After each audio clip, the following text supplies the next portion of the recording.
आपको होना है। ये पिता ने अपनी इज्जत आपको दिया है, पिता ने अपनी धार्मिकता आपको दिया है। धार्मिकता आपके वस्त्र बन गया है। ये वस्त्र की पहचान यदि आपको हो जाएगा, इन वस्त्रों को कभी भी आप कलंकित नहीं करेगा, बल्कि अपने उद्धार की रक्षा करके आप इसमें जीने का प्रयास करेंगे। क्योंकि आप स्वयं कहते थे मैं योग्य नहीं हूँ, ये व्यक्ति भी कहता था मैं योग्य नहीं हूँ, मेरे जीवन में योग्यता नहीं है, मैं तो बेटा कहलाने के योग्य नहीं हूँ, ऐसा बोलता जा रहा था। लेकिन पिता ने क्या कहा, इसको बुलाओ, इसको वस्त्र पहनाओ, इसके पुराने वस्त्रों को उतारो, इसको नए वस्त्र पहनाओ। और ये वस्त्र पहनाकर सबसे पहले पिता ने इसके अंदर धार्मिकता लाया है। और ये धार्मिकता का वस्त्र जब इसने पहना तो ये पिता की महिमा में खड़ा हो गया। हालेलुया। ये जो धार्मिकता के वस्त्र इसको मिले हैं, ये बहुत विशेष है इसके लिए। और इसकी रक्षा में से हर एक को करना, क्योंकि योग्यता आज अगर आपके जीवन की बेहतर दशा है तो आपको पहचानना है उसकी वजह मेरा यीशु मसीह। इसलिए अपने गुणों से, अपनी बातों से, अपने जीवन से केवल और केवल उसको महिमा देना, केवल और केवल उसको महिमा देना। क्योंकि ये धार्मिकता का वस्त्र प्रभु ने आपको दिया, ये मुझे किसी और ने नहीं दिया, ये योग्यता मुझे किसी और ने नहीं दिया, मेरे प्रभु ने दिया है। हालेलुया। मैं विश्वास प्रभु के कारण कर रहा हूँ। मेरा जीवन उसने बचाया, मेरे जीवन को उसने चलाया, मेरी जिंदगी को उसने बदल दिया, ये योग्यता मेरे जीवन में वो लाया, इसलिए मैं उसके कारण में दीवाना उसका। हालेलुया। क्योंकि अगर मेरे जीवन को वो नहीं बचाता, आज मैं जगह पर नहीं होता। अगर मैं जगह पर हूं तो मेरे अंदर ये योग्यता मेरा प्रभु ने है। हालेलुया।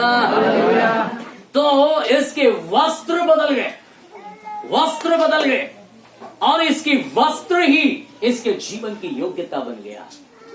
और ये योग्यता प्राप्त करके ये प्रभु का प्रिय पुत्र बन गया, उसकी इज्जत बन गया, उसके लिए आदर के योग्य बन गया, उसके लिए आदर बनकर उसका आदर का पात्र बन गया है। और आदर का पात्र बनकर प्रभु के साथ जी रहा है। क्योंकि इसको समझ में आ गया कि मैं तो योग्य नहीं था, पर पिता ने मुझे योग्य बनाया, पिता ने मुझे योग्य बनाया।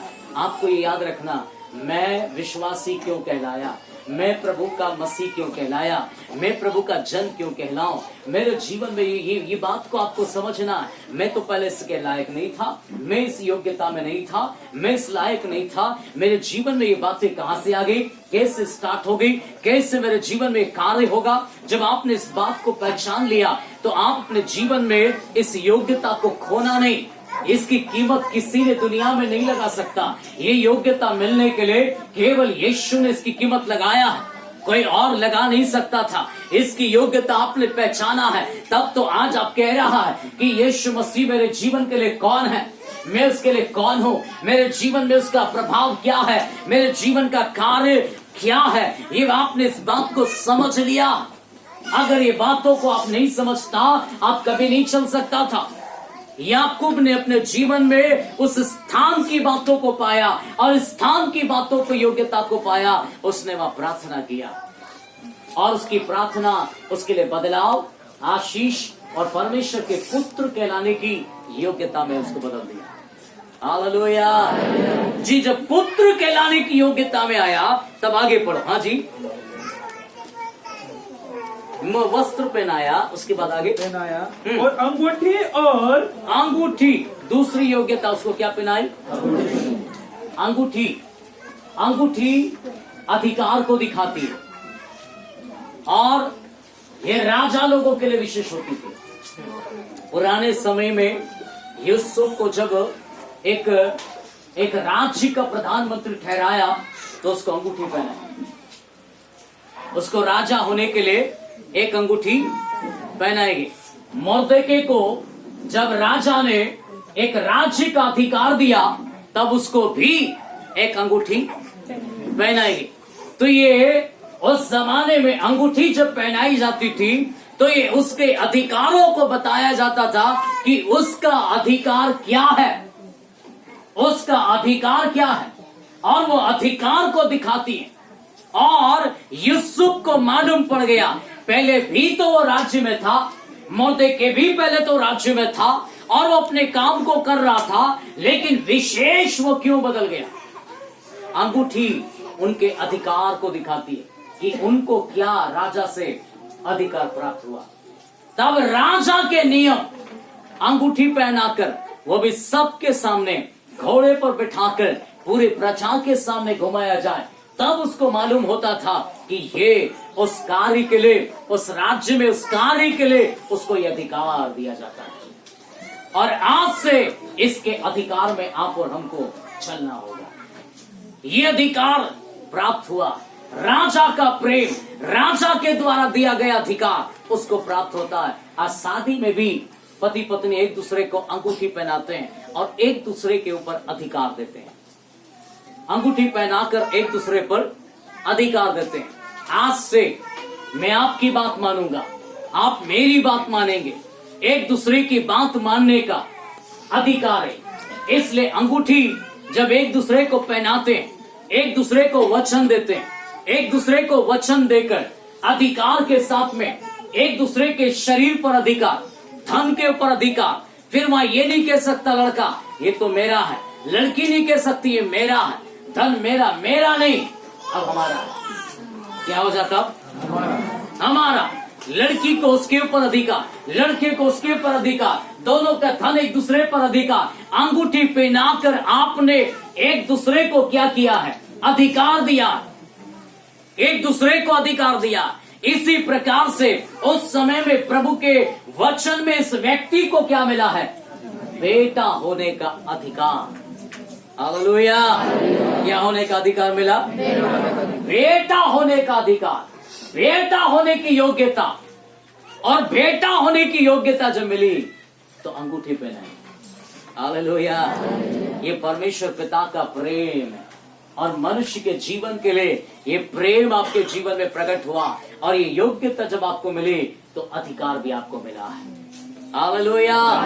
और ये अधिकार को प्राप्त करके आप मसीह यीशु में उसके पुत्र कहलाए। अंगूठी मिलना आपके लिए बहुत विशेष बात है। ये अधिकार को दिखा दिया आपके जीवन में, तो आपको अधिकार प्राप्त है। यीशु मसीह में आपको अधिकार प्राप्त है। राज्य के ऊपर, देश के ऊपर, लोगों के ऊपर, दुष्ट आत्माओं के ऊपर आपको अधिकार प्राप्त हुआ। यीशु मसीह ने आपको अधिकार दिया है। हालेलुया।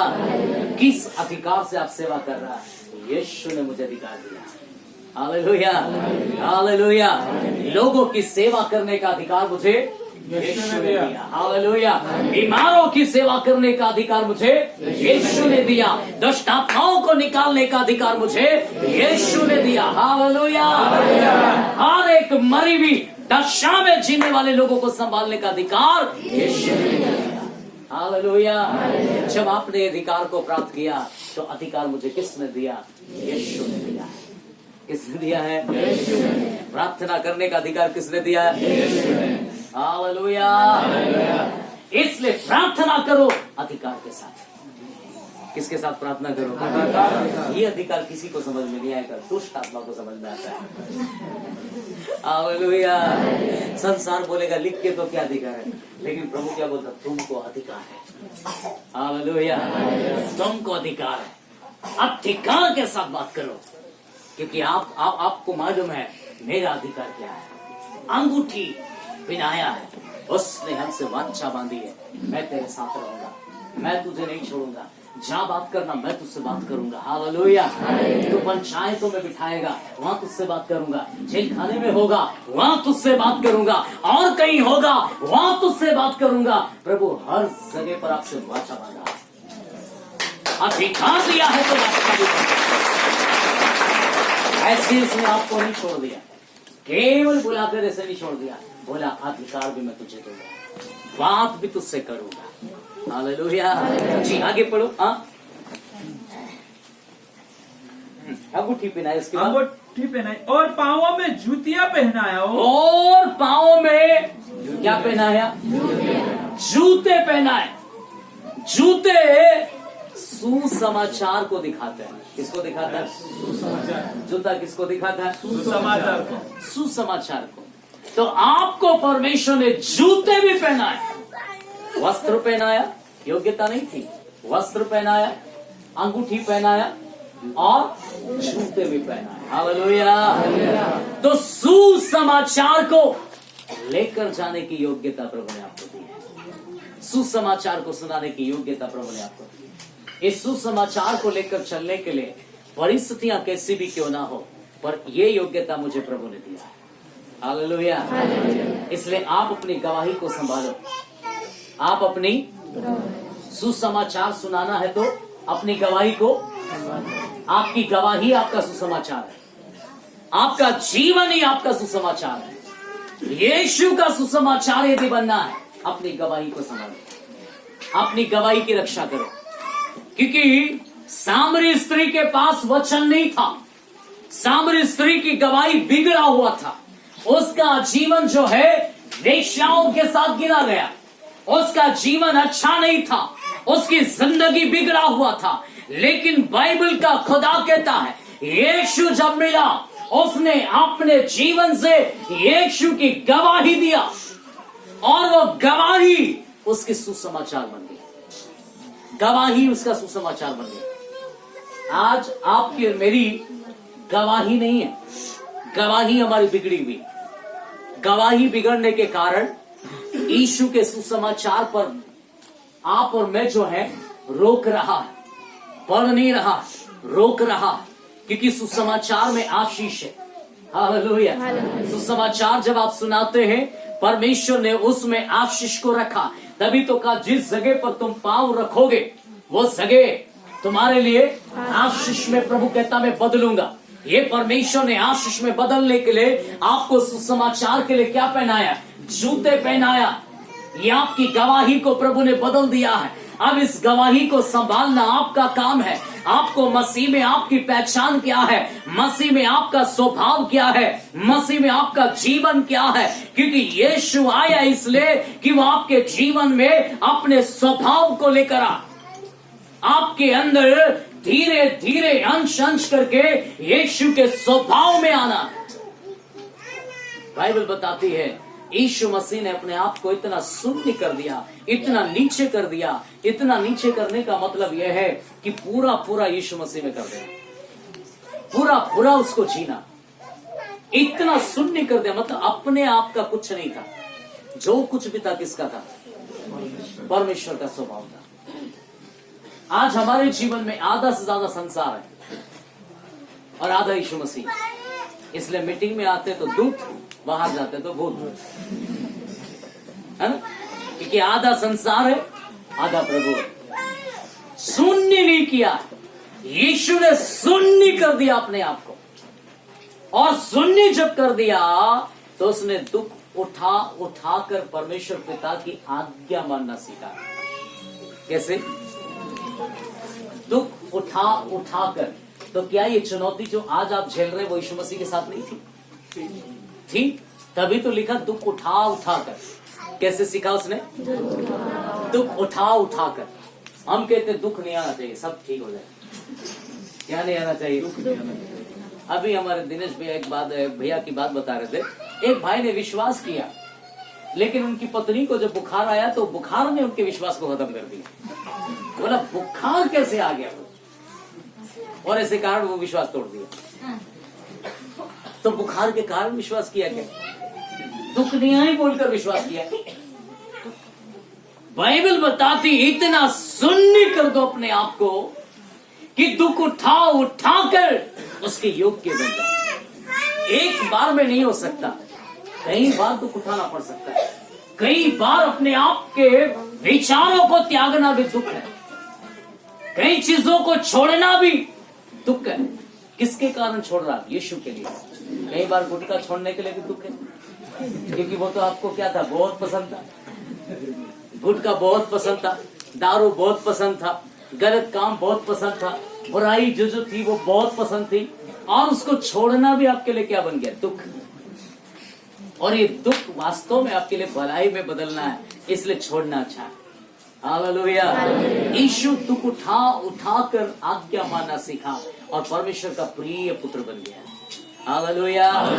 आप और हमको भी दुख उठा उठाकर पिता की आज्ञा मानना सीखना। अगर आप कहते हैं कि मैं आशीष में बना रहूं तो दुख उठाना सीखो, आज्ञा मानना सीखो।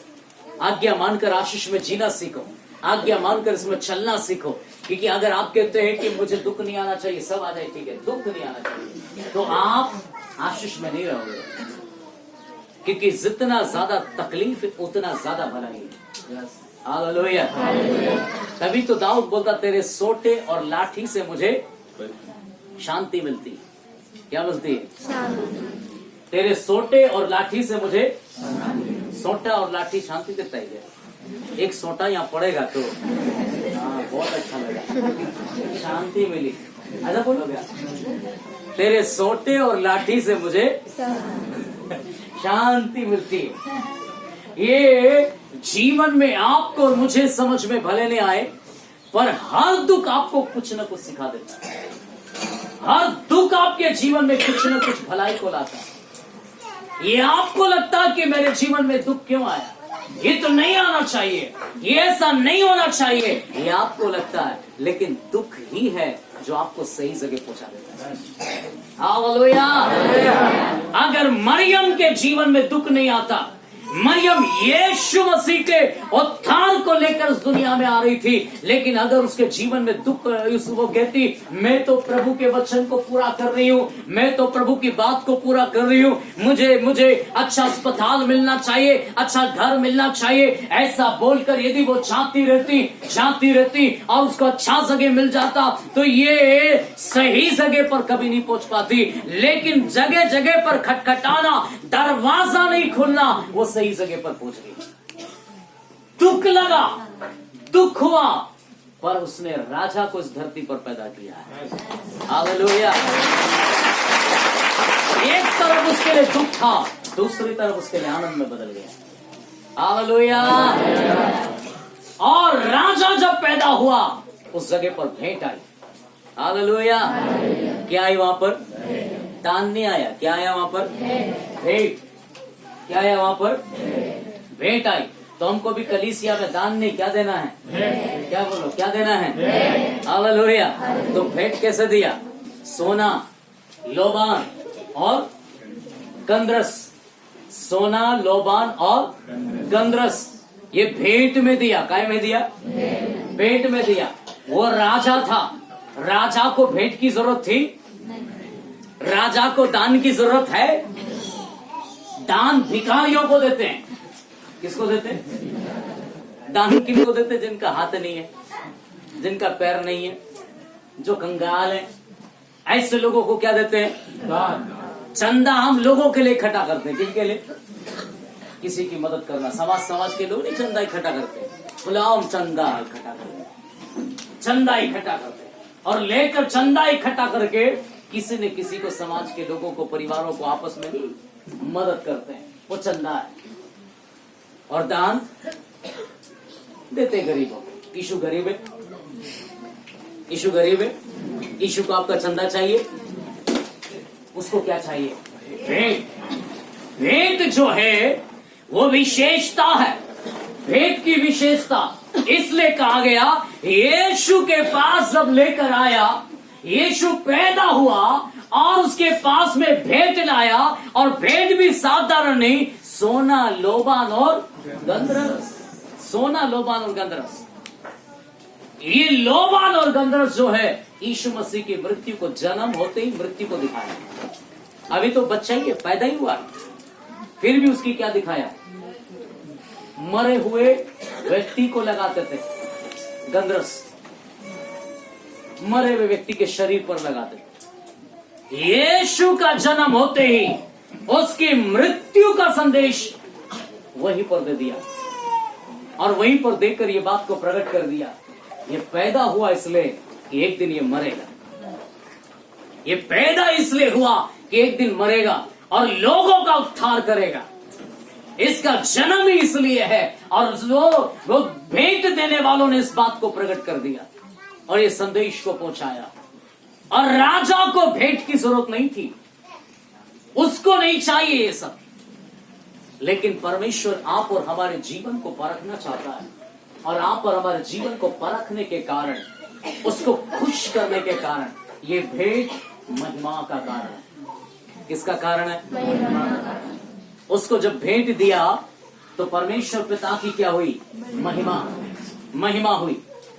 जब भी पुराने समय में राजाओं से जब लोग मिलने के लिए जाते थे तो बाइबल कहती भेंट लेकर जाते थे,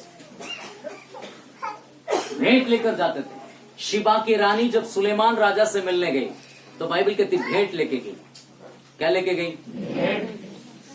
भेंट लेकर गई। तो राजाओं से जब मिलने के लिए जाते थे, उससे बात करने के लिए जब जाते थे तो भेंट लेकर जाते थे। क्या सुलेमान कम में था? क्या सुलेमान के पास धन नहीं था? क्या सुलेमान के पास अकल नहीं थी? क्या सुलेमान के पास कोई अच्छी बातें नहीं थी? बाइबल कहती है कि उतना ज्यादा बुद्धि था, उतना ज्यादा धन था कि दुनिया में किसी के पास नहीं। इतना खुदा ने उसको दिया था। लेकिन फिर भी जब शिबा की रानी उसके पास गई तो भेंट लेकर गई। भेंट भी साधारण नहीं, सोना।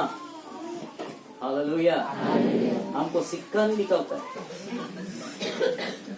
वो सोना लेकर गई। क्यों? राजा के पास कमी था सोने का?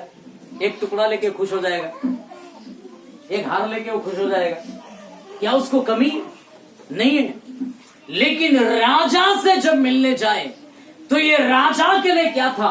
जब ये भेंट राजा को देते थे तो राजा की महिमा को दिखाता था कि हाँ राजा, हम आपसे प्रेम रखते हैं। हाँ राजा, हम आपको जो है मानते हैं, आपकी बात को मानते हैं, आपको हम पसंद करते हैं, आपकी आज्ञा को मानते हैं, आपके लिए भेंट लेकर आए हैं। राजा के नजर में इस भेंट की कोई वैल्यू नहीं है। लेकिन जब एक व्यक्ति राजा के पास लेकर आता ना तो ये राजा की महिमा को दिखाता है। और उसकी पुत्र होने के कारण यदि आप अपने जीवन में परमेश्वर को कुछ समझते हैं तो आप भेंट लेकर आएंगे और भेंट महिमा को प्रकट करेंगे। Hallelujah, hallelujah. इसलिए अपने जीवन में दान नहीं, चंदा नहीं, क्या लेंगे आप? हालेलुया। ये यीशु को जरूरत है इसलिए नहीं, उसकी महिमा के लिए।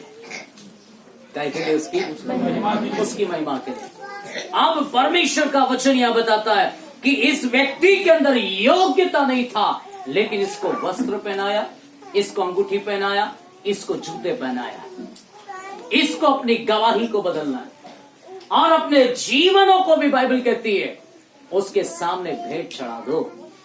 अपने शरीर, अपने प्राण, अपनी आत्मा, अपना शरीर के अंगों को उसको बलिदान करके तुम भेंट चढ़ाओ। हालेलुया। और रोमियो की पत्री 6वें अध्याय में वचन बोलता है कि अब तुम जो है वो शैतान के लिए अपने अंगों को भेंट चढ़ाया हुआ था, लेकिन अब से तुम इन सारे अंगों को मसीह यीशु के लिए चढ़ा दो। हालेलुया। मसीह यीशु के लिए